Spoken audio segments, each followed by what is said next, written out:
Bab 296. Pintu Langit. Ketika berada di hadapan Warner Lee sejauh 10 langkah kaki, warrior yang menghentikan langkah kakinya. Energi hitam dalam tubuhnya bergejolak dengan drastis. Energi hitam berwarna emas terus-menerus mengalir keluar pada pedang hitam yang berada dalam tangannya.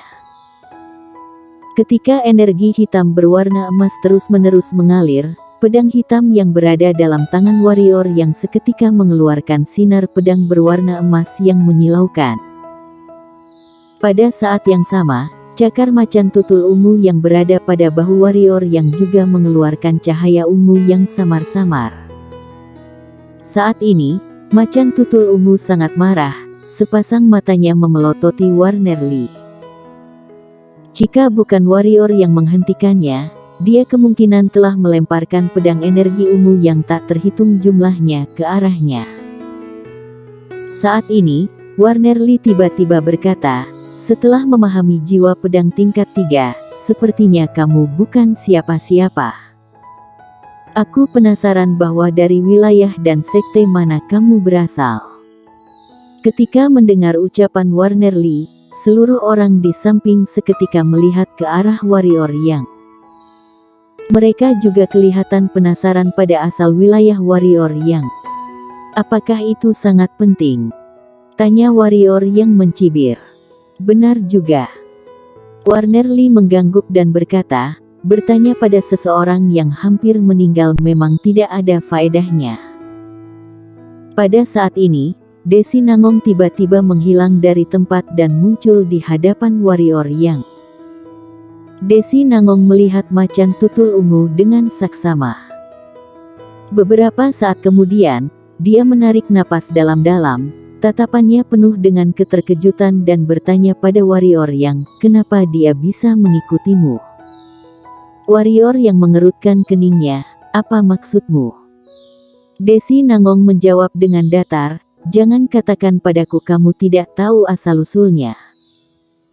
Mata warrior yang berkedut, apakah maksud wanita ini adalah dia mengetahui asal-usul macan tutul ungu? Apa sebenarnya identitas wanita di hadapannya ini? Bagaimana dia bisa menyadari bahwa macan tutul ungu adalah siluman? Warrior yang menggeleng dan berkata, bukankah ini tidak ada hubungannya denganmu? Ada kemarahan yang melintas sekilas pada tatapan Desi Nangong. Dalam generasi yang muda, tidak ada yang berani berbicara seperti itu padanya. Namun, dia tidak marah melainkan memelankan intonasinya dan berkata, mengenai hal sebelumnya, aku minta maaf dahulu. Aku tidak bermaksud jahat padamu. Aku hanya merasa dia sangat gemas dan sangat menyukainya. Hanya saja, aku tidak tahu bahwa ternyata dia berasal dari klan itu. Tidak bermaksud jahat. Warrior yang mencibir, kemudian melihat Warner Lee di sampingnya dan berkata, ini yang kalian katakan tidak bermaksud jahat. Jika aku tidak memiliki sedikit kemampuan, apakah kemungkinan saat ini aku telah mati tak bernyawa?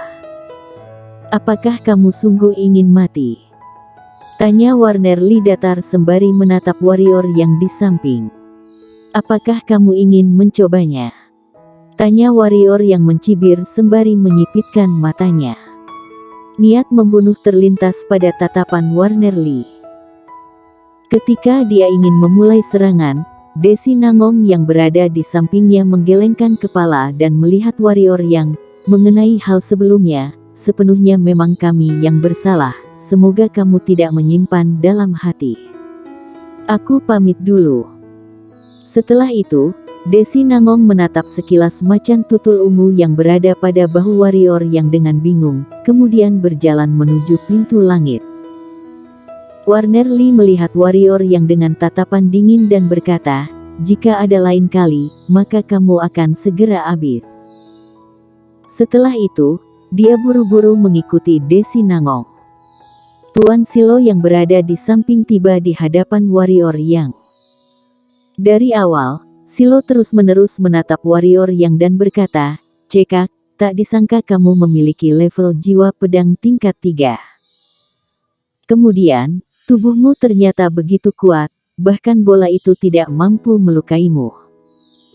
Namun, sayang sekali kamu menyinggung orang berwajah datar itu. Orang berwajah datar itu sangat pelit. Jika kamu menyinggungnya, maka kedepannya dia akan mencari masalah padamu. Terserah saja. Warrior yang mengangkat bahu, kemudian menatap sekilas Tuan Silo dan berkata, ngomong-ngomong, bukankah kalian bertiga berasal dari kelompok yang sama? Cih. Tuan Silo marah, siapa yang sekelompok dengan orang berwajah datar itu? Orang berwajah datar itu biasanya jarang berbicara dan pura-pura keren. Padahal sebenarnya isi hatinya sangat jelek. Jika bukan dikarenakan kekuatannya sangat baik, aku telah membunuhnya dan memberi makan pada monster hitam. Aku merasa kamu bukanlah lawannya, ucap warrior yang mendadak. Metode agitasi. Tuan Silo mencibir, kamu jangan bertindak seperti itu di hadapanku. Jika kali ini bukan menyerang alam baka dan wilayah siluman beserta wilayah setan, sejak awal aku telah bertarung dengannya.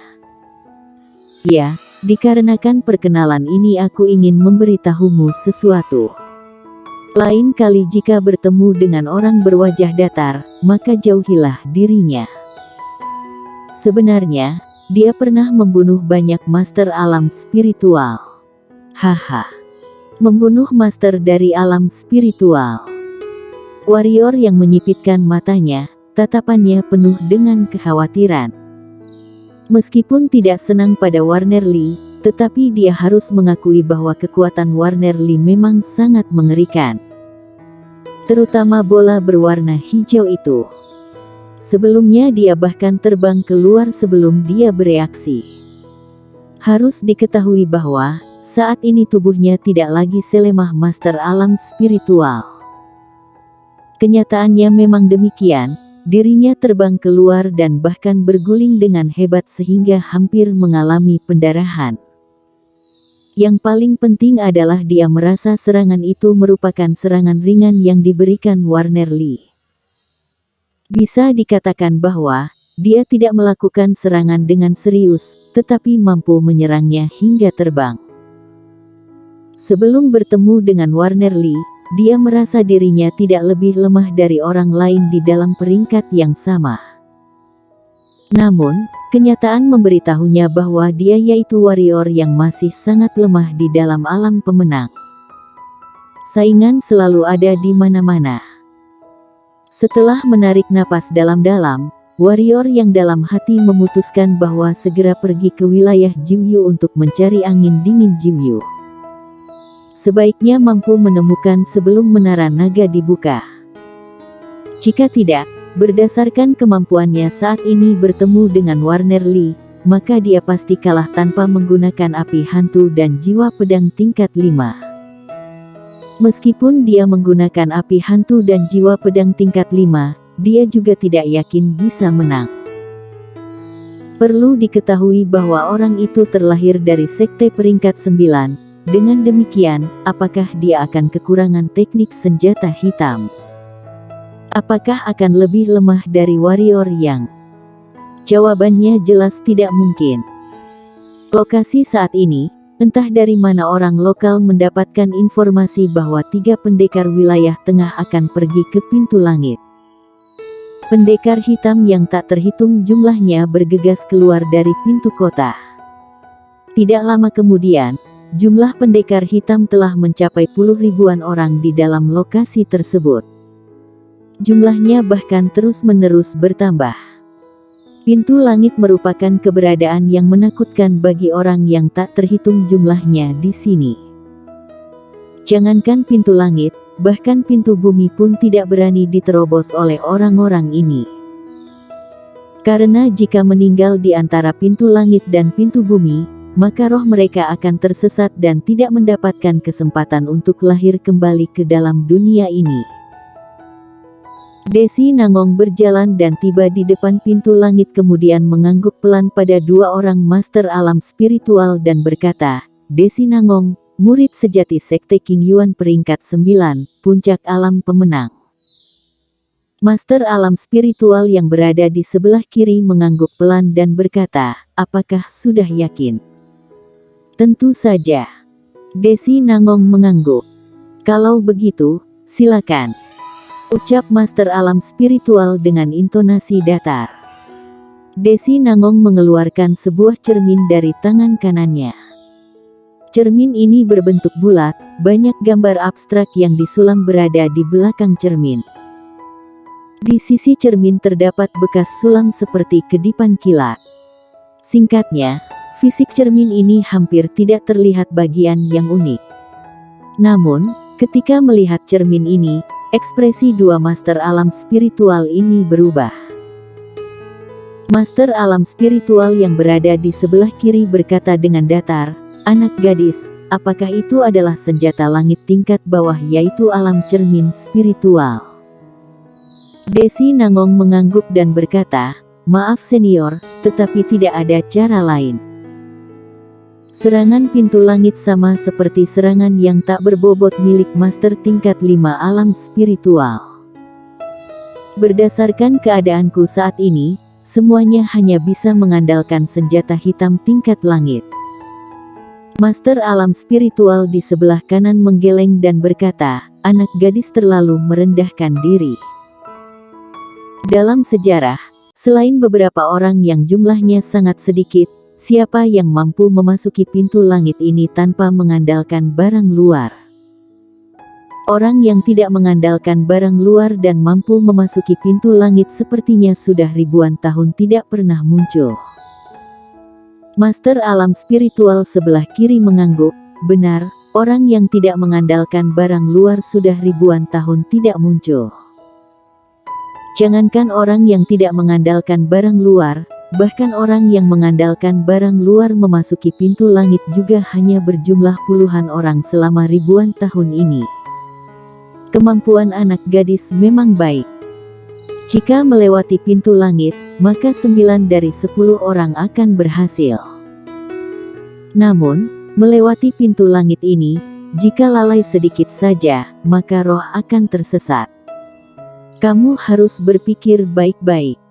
Aku sungguh-sungguh tidak ingin kehilangan seorang jenius dalam wilayah tengah.